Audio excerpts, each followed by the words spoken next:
Hi, my name is Lindsay Hole-Neds, and I'm the Associate Director of Voices of 2020.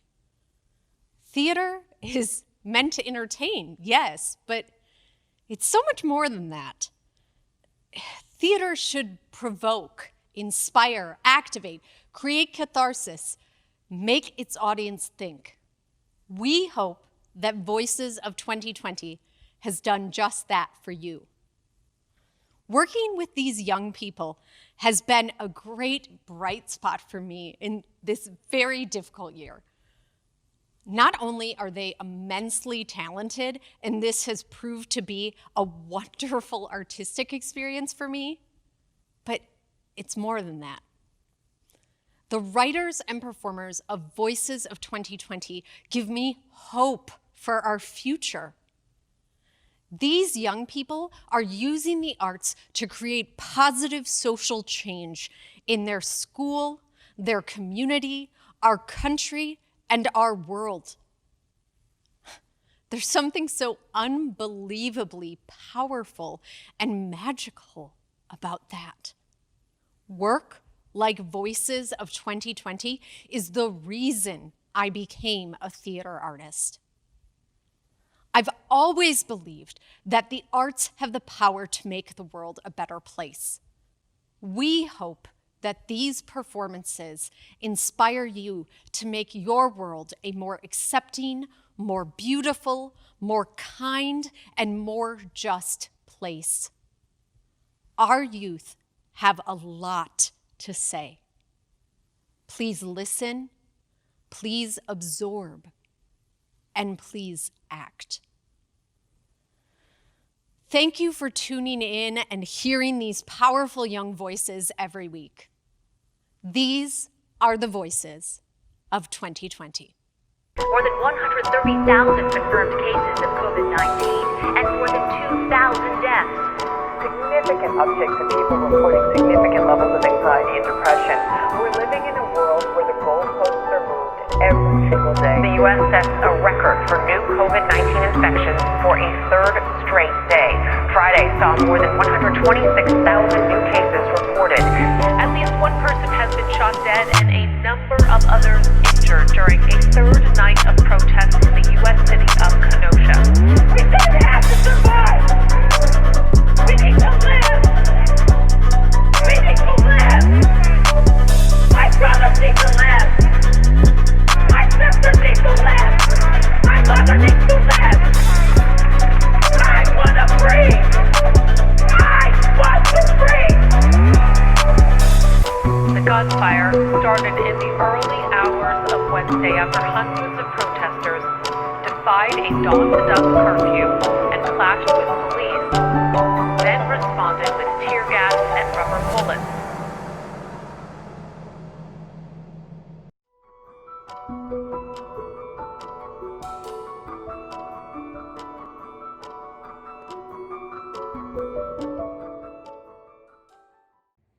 In January of 2020, I wrote about the 16th year of my life.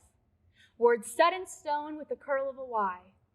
Words that could have never expected epidemics or forest fires or riots for human rights. All things I could have only ever imagined as metaphors for silly inconveniences. And in just weeks, those jokes became all too real. As each event piled one on top of another, I couldn't help but feel loss. Teenagers around the world grieving an experience that didn't seem possible. The high school years my parents lamented on every night at the dinner table, now seemingly out of reach. First proms and embarrassing dresses.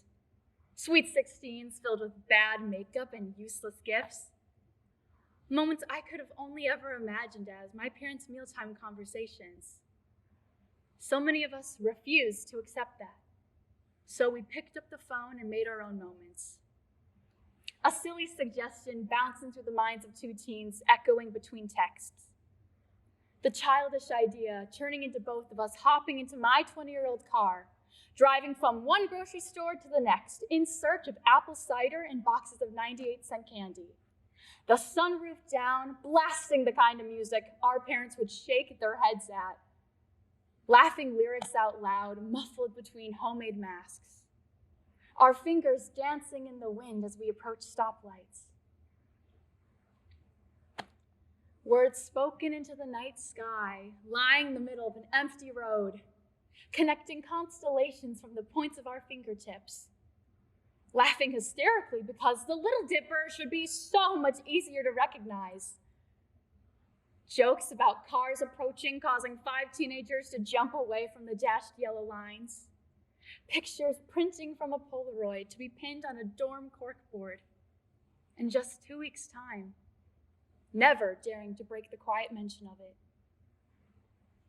Marking 3 years on a calendar of standing 6 feet apart. No words left unsaid, because honesty could only make the distance seem smaller. Understanding the responsibilities that we held in every centimeter, talking about anything else. Running away from these with fast food in hand.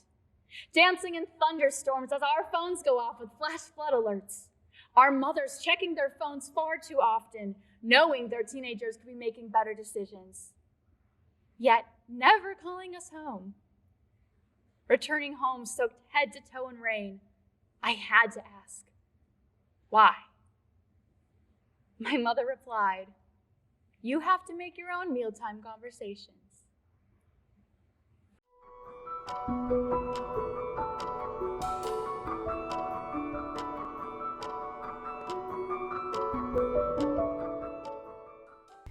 Something I've been thinking about lately is what it would mean to me to be a guy.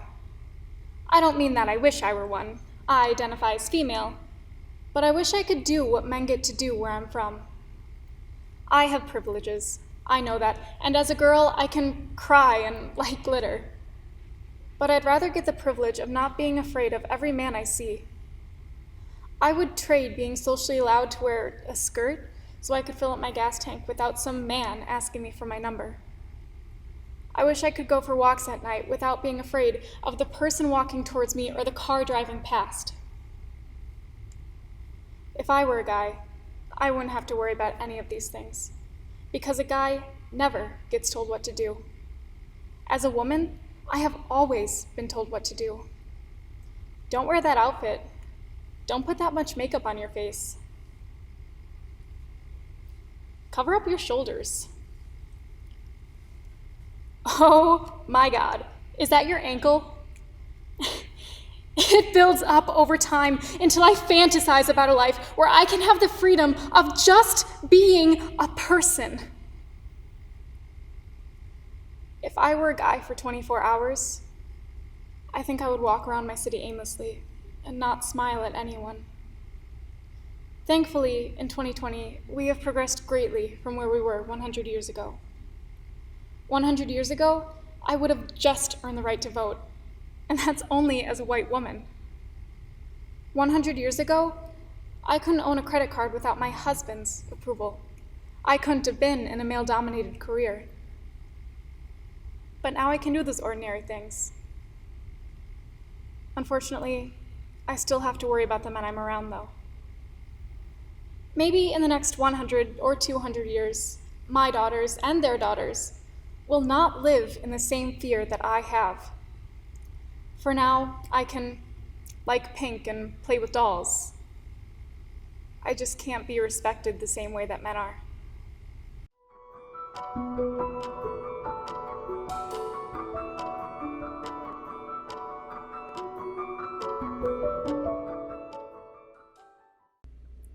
I love my parents. Don't get me wrong, it's just sometimes they're woefully misinformed. I didn't even bother asking to go to the protests on Maine after I heard them talking about it, like it was gonna be the Boston Massacre too. Bigger, badder, bloodier. You know, I would and muster up the courage to talk to them about my political views and my sexuality and say it loud and proud to them, but my words would just come out censored, changed, and transposed. Quickly, I gave up on talking to them about politics. It always left a toxic taste in my mouth whenever I attempted it. You know, when people use the term coming out of the closet, I didn't realize it was less peacefully coming out of it and more violently kicking down a boarded up door. No wonder babies come out crying. Eventually, I came out to one of my parents, and despite what I expected, it passed neutral, which is a considerable triumph for my situation. Reasonably, I believe that would make it easier for the others, but alas, I was wrong. I was wrong, and my words just kept coming out wrong. So, for the foreseeable future, I guess I'm just taking down one wooden board at a time.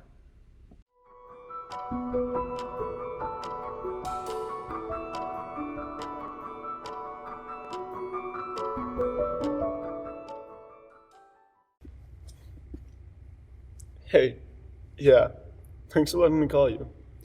I know it's weird, but like everything has been weird. How you been holding up? Yeah. Oh, me. I've been better, but it could be worse. I mean, like, this school thing has been whack. I haven't learned anything these past few weeks. You too? Almost definitely. I procrastinated on literally everything. I mean, yeah, this pass-fail thing makes it easier. But enabling my not wanting to do things doesn't help me want to do things, you know? Oof, really? Oh, yeah, I haven't been outside for 2 weeks now. It's good to hear you and your family have been walking together. My parents are too scared to let me do anything. I don't blame them. I mean, real talk, terrified. They say things will open up by next month, but at this rate, it doesn't seem like things will be normal by next year. Oh goodness, no. I've been trying to stay away from the news. Yeah, my parents fill me up once or twice a week, but I've had enough existential crisis, thank you very much. I know. I should be staying informed or whatever, but I just need a break. Break from all this apathy and drag and stuff. I've been trying to focus on the positives. Like, this conversation. You and I haven't actually talked in like 3 months. And now me and my siblings get to hang out. And through this all, I've learned to value things more. Going into school, having lunch with my friends. Just, what's that saying? Distance makes the heart grow fonder. Hey, now, don't be cheesy on me. Whatever. See you when I see you.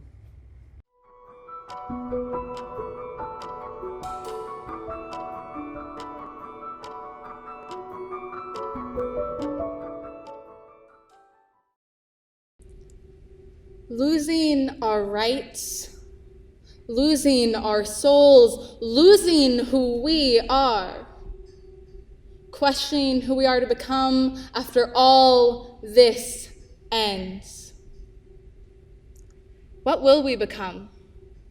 Who will we be when hate is all around us and we struggle to breathe or capture truth, kindness, love?